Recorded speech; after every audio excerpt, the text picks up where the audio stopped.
let's check again for the last time. I think this is already cooked. Tikman natin ng isa kung ano luto na.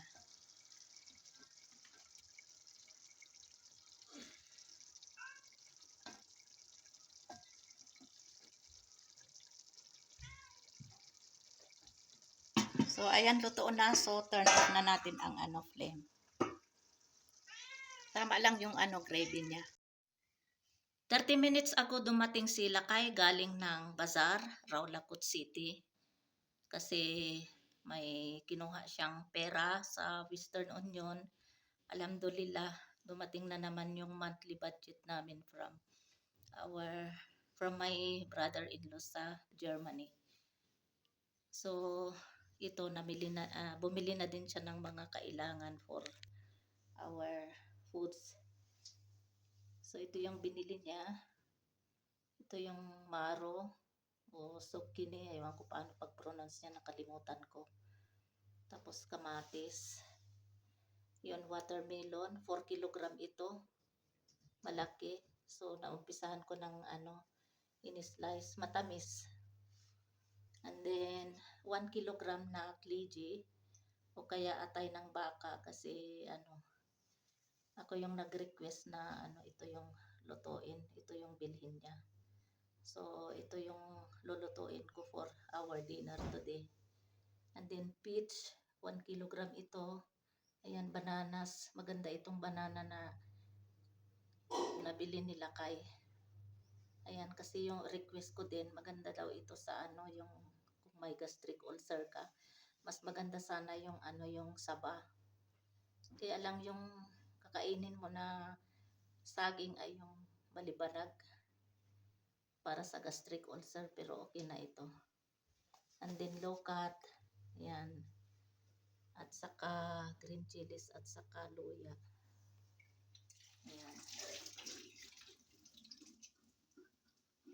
Bali, i-prepare ko ito mamaya kasi pa lang 2:30 PM. Dinner namin. Kasi nakakasawa din lagi yung manok. So sabi ko para maiba naman ay bili siya ng ng atay ng baka. Masarap kasi ito. Bali lulutuin ko na Pakistani version. Parang parang adobo na igisa-gisa mo lang pero lagyan ng mga dito yung ricados. So ito alhamdulillah talaga sa nagpadala yung monthly budget namin. It's cooking time for our dinner until tomorrow lunch. Now we can put this garlics, chopped garlics. Ito na yung kliji o kaya atay ng baka. Ito naman yung heart.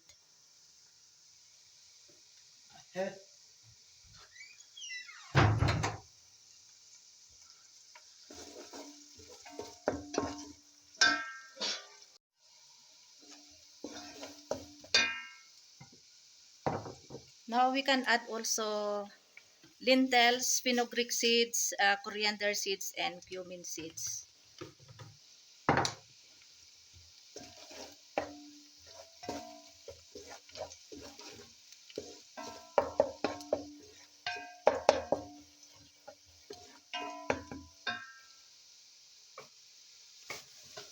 Ginger.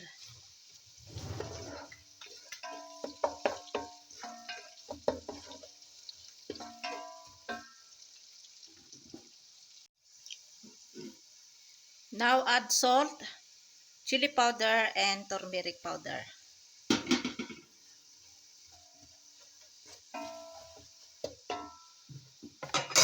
And then tomatoes and green chilies.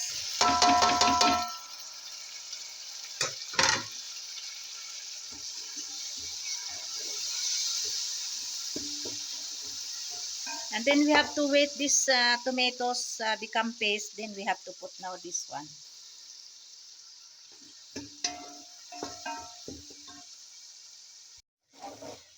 Tomatoes is already paste now. We can put now this one. Ayan, tumulo na yung tubig. So, lagay natin konti-konti.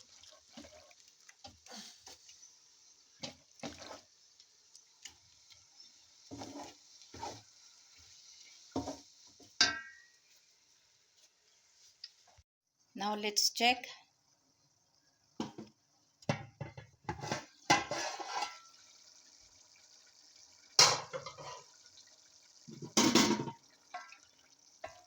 I did not add water here because of this tomatoes. Juice of tomatoes, that's why. So, we have to wait this one until become dry.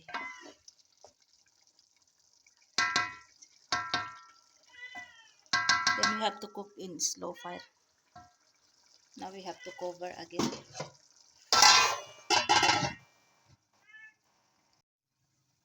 Now let's check. So, marami pa ring gravy. Sabi nila kahit 2 kilogram pala ito, akala ko 1 kilogram. Ang 1 kilogram daw ay 900 rupees. So 1,800 itong 2 kilogram. Ayan. May sabaw pa. Dapat ito. Hindi naman masyado dry. Pag luto na ito, itong liver, pwede na. Dapat may sabaw-sabaw din. May gravy-gravy din. Itong 1 whole na watermelon, bali daw ito, sabi ni Fahad, 5 kilogram. Ang 1 kilogram ay 80 rupees. So, 400 rupees ito. Itong 5 kilogram na isang buo na watermelon. Nagsaing din ako ng rice. So, luto na ito. Kakain na ako kasi gutom na. And then, kumain na si Lakay, si Langga, saka si Fatma. So, si Fahad na lang ang hindi kumain. At ako pa kasi kakain na ako. Gutom na ako eh. Si Fatma pala ang gumawa ng chapati kasi I'm not still feeling well kasi umatake na naman yung aking muscle pain.